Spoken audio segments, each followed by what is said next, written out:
Welcome back to another episode of DIY Golf Car Garage. Today we're going to be working on a 2008 EZGO RXV. Today we're not going to be just changing out a part, we're going to be working on an issue that we have found.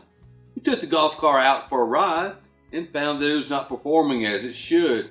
It's not getting up to what we would consider top speed, and we're going to look at some different things today that would cause that and try to fix it. So, got the car. Let's go take a look and see what it could be.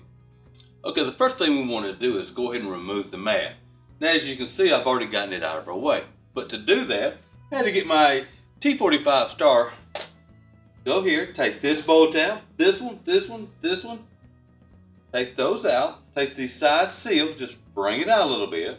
That way we can actually get the mat to come out from under here. Then we go on the other side, do the same thing. Once you got that out of the way, we can get to our inspection panel. Now what we want to do is remove these 6 Christmas tree rivets out from the locations here that will actually hold this inspection panel down. Once we get them out of the way, just reach here, slide this out, fully exposing our accelerator pedal assembly and our brake pedal assembly. Okay, the first thing that we notice on our accelerator here is that there is a lot of room on this cable, which can be caused for several different things. You've ever heard of cable stretch? Well, cable stretch is not really the cable itself stretching, but as you can tell, the cable is spun. Over time of continually pressing down, the cable will actually sort of straighten up, thus allowing the cable to be longer. And that's what we just referred to as stretching. We'll go over here to the carburetor next, and I'll show you what this actually physically does to cut our speed down. Okay, here we've taken the seat cover off so that you can see the engine. Here's your carburetor, and this on top is your butterfly. And as we see when we depress the pedal, it's not coming around all the way. It should swing all the way around so the part that's going straight down hits the stop. Not doing it. We're missing over a half a pedal of throttle. So now what we will do is go to the very back of the car, make an adjustment so that we'll actually get a full pedal so the car will run like it's designed. Okay, if we follow the accelerator cable around, it'll come around to this little bracket that has got 2 10mm nuts on it. If we look at it, it is very sloppy back here as far as free play. So what we want to do, pull this little cap off, and we want to get more of this rod less exposed. In other words, we want to get this housing pushed back.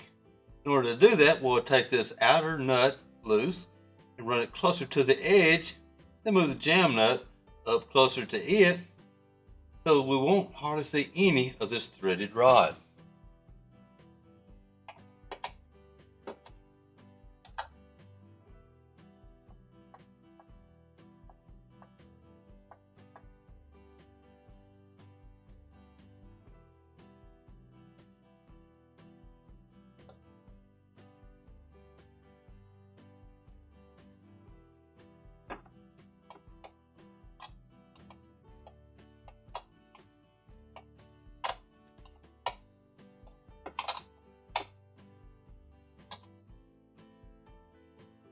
Now we can come back to the carburetor and to mash the accelerator pedal and check our butterfly movement.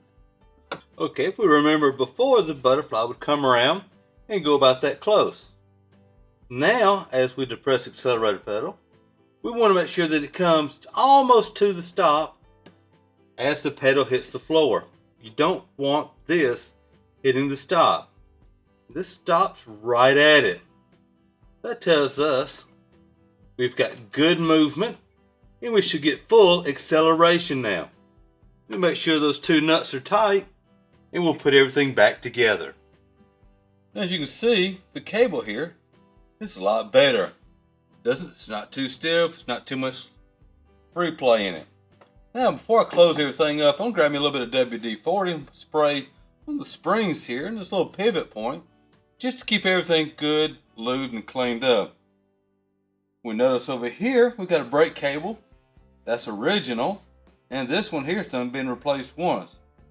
So go ahead and put a little light coat of lube on that one. It should help it out a little bit. Well, I hope today's video was helpful, showing you how to diagnose, repair, and adjust that cable for the accelerator. Remember, all the parts and accessories you see us install here are available for purchase on our website, DIYGolfcar.com.